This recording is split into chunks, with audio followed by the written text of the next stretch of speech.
to be talking to Bryan Koehler. Good to see you, man. Good to see you too. Thank you for having me. Yeah, and this is take two, and I appreciate you sticking with me and working out some audio kinks. So I think we're good and ready to go and have a good, clear conversation. So Bryan, how long have you been at St. Paul's, and what's your journey, your story been with our church? So I started going to St. Paul's when I was in middle school, going to youth group. Youth pastor at the time was James. Um, and then I got away from the church a little bit, and then around junior year of high school, um, I had somebody that brought me to the church, and I've never looked back. I've been to the church since then. I've So currently, I am highly involved in the youth ministry with Hector and the rest of the gang for our teenagers. And I've been with that since Matt Kay has been here. Okay. I've been doing that for a long time, a number of Yeah, years, yeah. where now my youth are now graduating college, and that's scary. Sure. Wow, but how cool, we live in an age, Bryan, where it just seems like everybody's so quickly onto the next thing and instant gratification and moving to this to that. So to be so involved in one place for so long is really cool. And to be able to see people that you work with and you mentor and you share your faith with move through their development, from kids to teenagers and into college, into adulthood. I would imagine on some level that's really fulfilling. Oh yeah, 100%. It's very fulfilling. We're taking the age part aside. It's just amazing to see these young, beautiful, and handsome men and women, and as teenagers and Mhm. growing up, and now they're in college and graduating college. It's just an awesome sight to see. Yeah, that's awesome. So, Bryan, you are a social worker, Yes. and so share with us what that means. What is that? What the education was like? Your licensure as a social worker, and the work that you do now. Absolutely. So a social worker, basically, I help people through problems. I give them advice, I give them coping skills, if they don't have any, and just kind of going through different scenarios and stuff with my clients. Um, I went to school originally for teaching, and then that turned into psychology, which I got from Kane at Ocean. And then that turned into my MSW, Master's in Social Work, which I did at Roberts Wesleyan College at the time. And if you look it up now, it's actually Roberts Wesleyan University. That changed like a year ago. Is that up in Syracuse? Rochester, New York. Rochester. Okay. All right. Yes. Yep. Of all 6 hours away in Rochester. So I was there for 2.5 years. I did the early program to the extra half year helped me with like some beginning classes and stuff. So I didn't have to take as many classes throughout my whole program. So that really helped me a lot. Okay. Um, so I'm a licensed social worker. So that means I passed my state exam. I Hmm. am licensed both in New York and New Jersey. So that means I can practice in New York and New Jersey. If I decided to practice in New York, I could go there without any problems and Okay. practice. Um, um, right now I'm going for my LCSW, which is licensed certified social worker, which means I can then see clients, then have like a private practice. Right now, I can't Okay. do that. My certification currently. Okay. But that's the future goal of what I want to do. And Bryan, as an LCSW, would you kind of be more in like a therapeutic counseling relationship with people? Yes, yeah. Okay. So I would be able to do more with that role. But in what I'm doing now as a school social worker, I'm able to do that just with my degree now. It's nice. It's a little bit of a pay increase. I mean, that's Sure. nice, obviously. Yeah. But I would be doing the same thing as I am now. And like I said, I'm a school social worker currently. I work with individuals who have behavioral traumatic issues, um, a lot of disorders, ADHD goes stands from ADHD to anxiety to trauma, a lot of trauma in my school. Right. These kids have got kicked out of public school for either fighting, drugs, alcohol, um, or just simply like eloping or and eloping means running out of the school, running out of the building, Hmm. not coming back to school. And or and it could be simple as just the school is just in the environment is not fitting for the individual. So they come to us, and Okay. that's the clientele I serve. And I do love and I kids do get on my nerves sometimes, obviously, but they are individually they are great kids, and they have so much opportunity. They just need to see the opportunity. Yeah. Yeah. Brian, you used a word a couple times there that I want to hone in on, which leads us to with the event you're going to offer at our church on June 25th. You used the word trauma.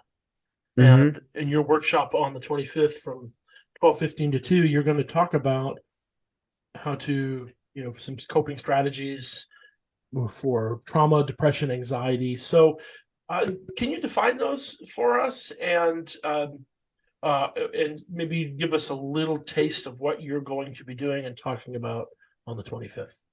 Absolutely. So I'll start with trauma. Trauma is the basic definition of trauma is anything negative that unexpectedly happens to an individual. And what that means is if something happens to you, like a car accident, like you're driving and you get into a car accident, obviously nobody's expecting a car accident to happen. And it honestly doesn't even depend about the severity. More Hmm. severe car accidents obviously will trigger trauma easily, easier in an individual.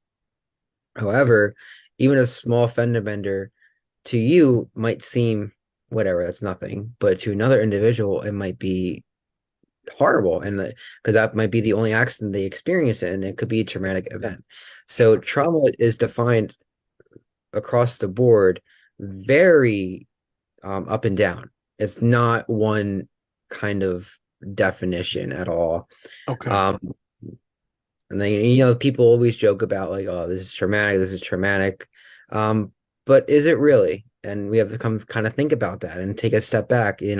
People do suffer from whatever thing you're joking about. People do suffer from that. And Yeah. are we taking the person you be talking to might be suffering from that, and you don't even know it.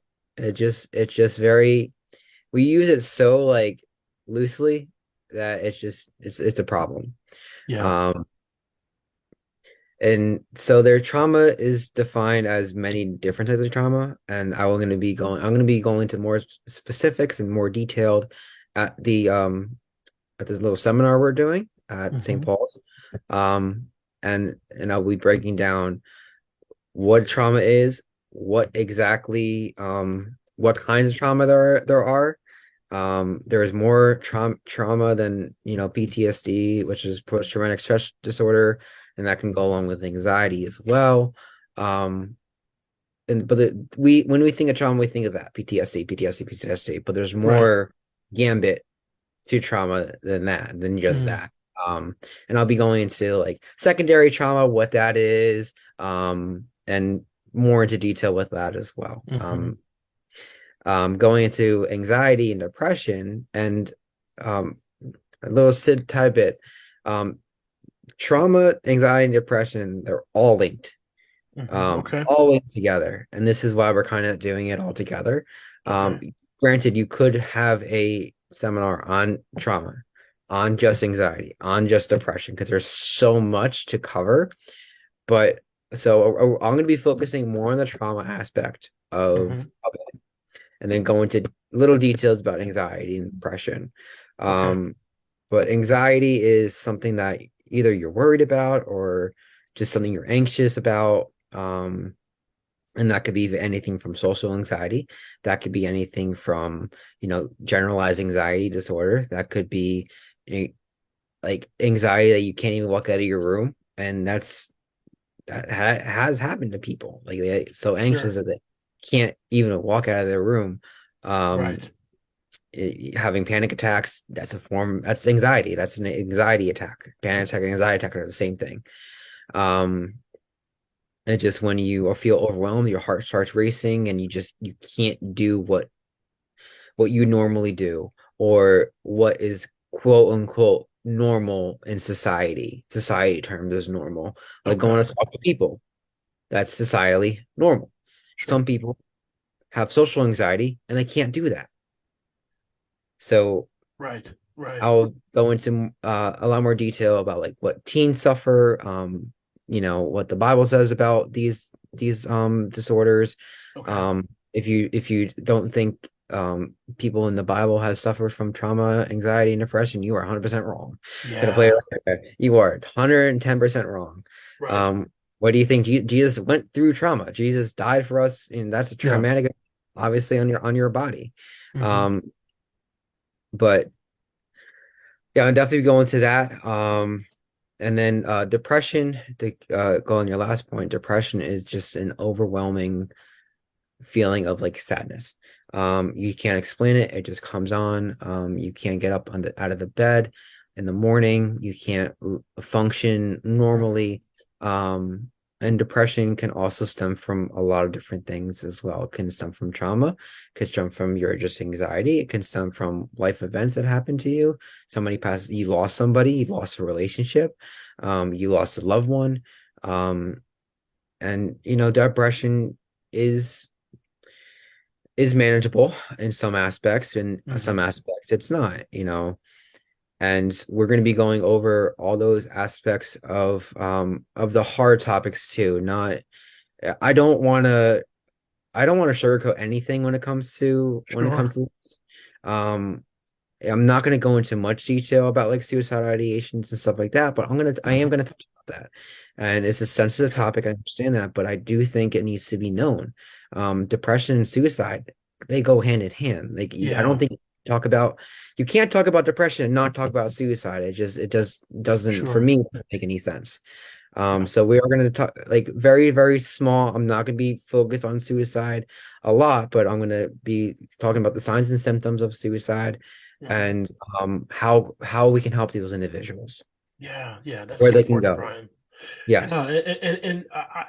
My feeling, Brian, is if the church is not talking about some of these things and talking about how, the Bible and the Christian faith come to bear on some of these really, really difficult, sensitive topics, then people are going to get their information elsewhere, you know. Yes. And then we sit and sometimes in the church wring our hands and wonder why, certain things happen. It's like, well, if we're not out on the front lines of some of these things, offering the Christian hope and witness to things like suicide, trauma, depression, anxiety, then I think shame on the church. We need to be doing that. And Absolutely. Brian, to your point about trauma in the Bible, one of my favorite passages in Scripture is Jesus in Luke 4 stands up and reads from Isaiah, and the Scripture is, the Spirit of the Lord is upon me to bring good news to the poor, to recovering of sight to the blind, and there's a line there to bind up the brokenhearted. And Hmm.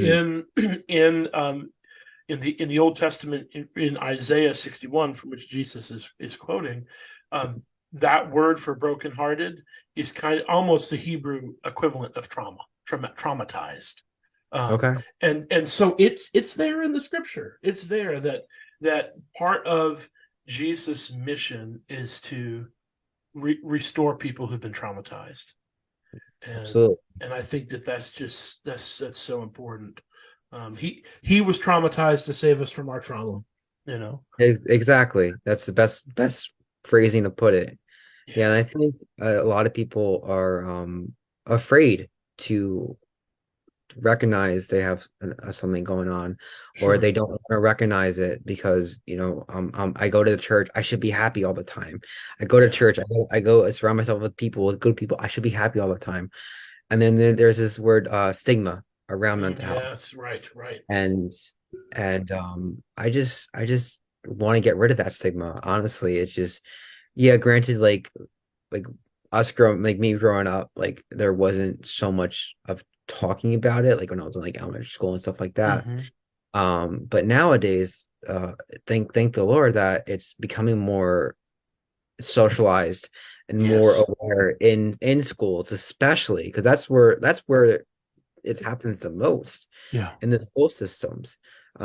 We do social emotional learning, and that's basically socially and emotionally learning how to cope with situations, how to socialize in a situation, Right. and that's Yeah. very important.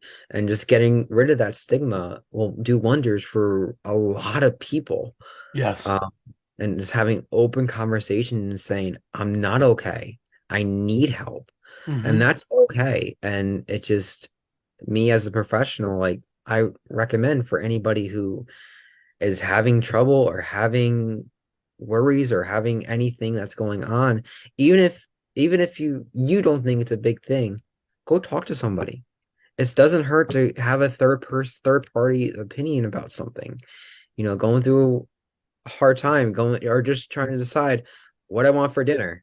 Right. Go talk to somebody else. Hey, Yes. what do you want for dinner? And have that discussion. Hmm. And I know it's a silly com comparison, but it's real.